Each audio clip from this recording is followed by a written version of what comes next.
The Miami Heat, after taking off the entirety of this NBA offseason, have now made their third signing in as many days. I'm here to break down who he is and how it's going to affect this Miami Heat squad going forward. And I'm here to do it all on this episode of Heat Digest. So let's get to it and not waste any time and break down another new signing for this Miami Heat team. Now, this feels almost a little weird to be bringing you guys as news only because the Miami Heat haven't done this all offseason. The only new addition we had, excluding our draft picks and our draft signings, post-draft, our undrafted players, if you will, was Alex Burks. And obviously, it's going to be a good signing. It's not going to be a great signing. But again, it's the only one we had the entire offseason. Yes, Bam got a contract extension, but again, no new significant signings for this Miami Heat team, as it seems like everyone out east and really in the entirety of this league is getting better and better by the day. So now let's get to it and break down this article, breaking down that the Miami Heat are expected to sign a former Villanova guard. This is written by Daniel Benjamin just yesterday. So again, this is very new information.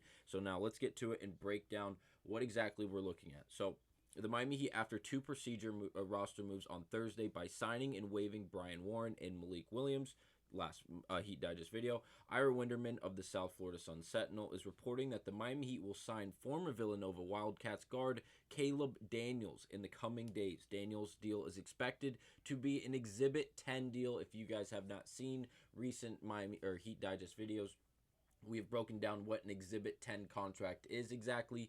Basically, it is just a tryout contract. That is all Exhibit 10 really means. So, if the Miami Heat in this scenario are going to give Caleb Daniels an Exhibit 10 contract, they're basically giving him an opportunity to try out for the Miami Heat team in the G League affiliate team for the Miami Heat. Now, if he fails to do so, he will be waived. He will not be paid because none of the money is guaranteed.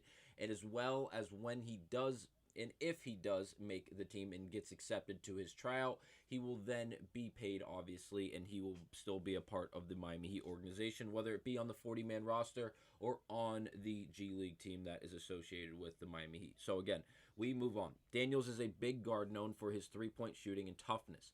Though he struggled offensively for the Skyforce last season, Daniels averaged 12.2 points, 5 rebounds, and 2.2 assists in 47 appearances, including 24 of them being starts.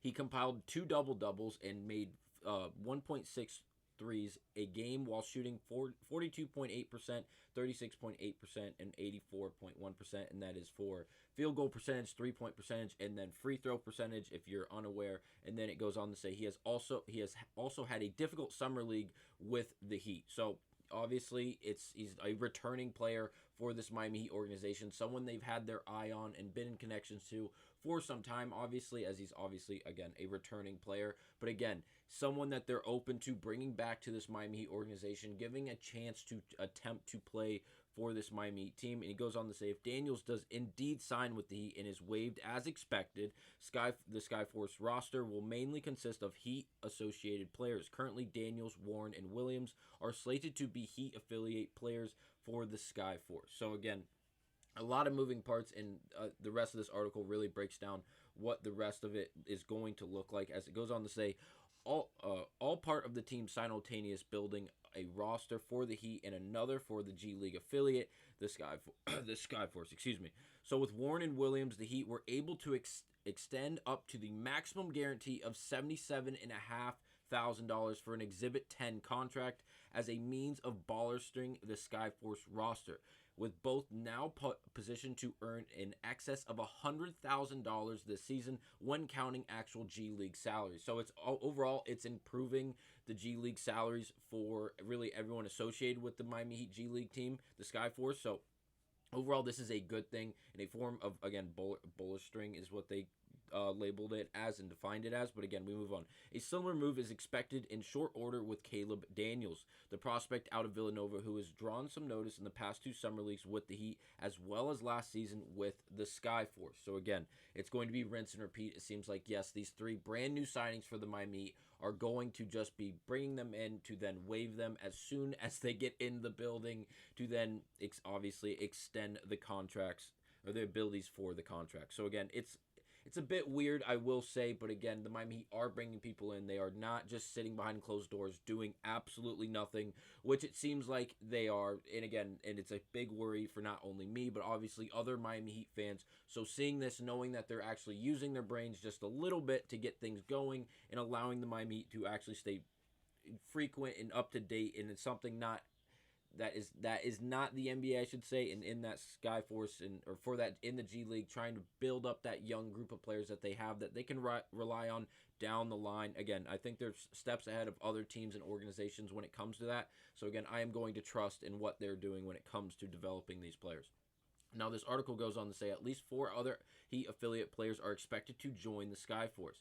Heat has 19 players on its roster. However, Winderman believes that the Heat will carry just 14. All 14 players are on fully guaranteed contracts on its opening day roster, as they are just 1.2 million below the second apron.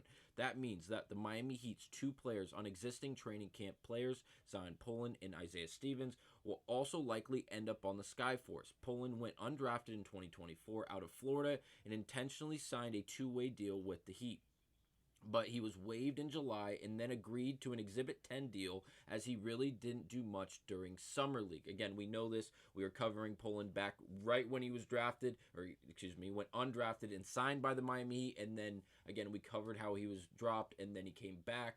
I think he's going to be a good player. He's going to be in that I feel like he's going to be in the G League for a longer period of time than other players like Alondas Williams, maybe even Keyshawn Johnson, whoever it may be. Obviously, I think he's going to have a chance to make a push for the NBA, but again, he's going to have to play at a very, very high level in order to get that big call up over guys that I just mentioned, as well as Josh Christopher and others. Because again, this Skyforce roster is pretty stacked, honestly, for something of a G League roster. So again, we move on. And again, to wrap it all up, bringing up Josh Christopher once again, Miami's two-way players of Josh Christopher, Drew Smith, and Keyshawn Johnson will also spend time with the Skyforce. Additionally, Winderman said that the Heat's 2024 second pick, Pelle Larsson, and formerly two-way player Alondas Williams could also see time with the Skyforce. Williams remains a free agent, though the Skyforce own his G League rights. Obviously referring to Alondas Williams, the man with the best dunk of the summer without a doubt. If you did not see it, go look up Alondas Williams Summer League dunk. It is worth your time. It is a fantastic dunk. And I will say, that's going to wrap it up for this episode of Heat Digest. But again, just let us know down in the comments, what do you think about the Miami Heat not doing much, and now that it feels like they're going to be able to take advantage and really boost these contracts and the money being involved with the G League affiliate was what I was thinking of.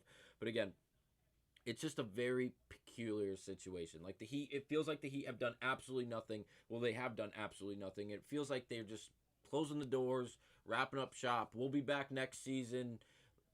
Like, there's no business going on. And then they do things like this. So it makes me feel like they actually are, and they're staying coherent, and they're staying awake, and they're not just like closing ship until season starts. So again, that's the way I'm feeling about this. I will say, if anyone is from the South Florida area and you think you are a hooper and you think you can save this Miami Heat team, local player tryouts are also available. I thought this was hysterical when I looked up the Skyforce, not news, but I was looking for a picture of their depth chart in the roster, but they do not have one up currently because of all the roster moves going on, and at least with the G League team. And again, if you think you can save this Miami Heat team, go try out for the G League affiliate. It is $200 is the fee, I believe, and then you can try out. And if you make it, you might be making NBA money. So good luck to that. And again, I'll see you guys on the next episode of Heat Digest.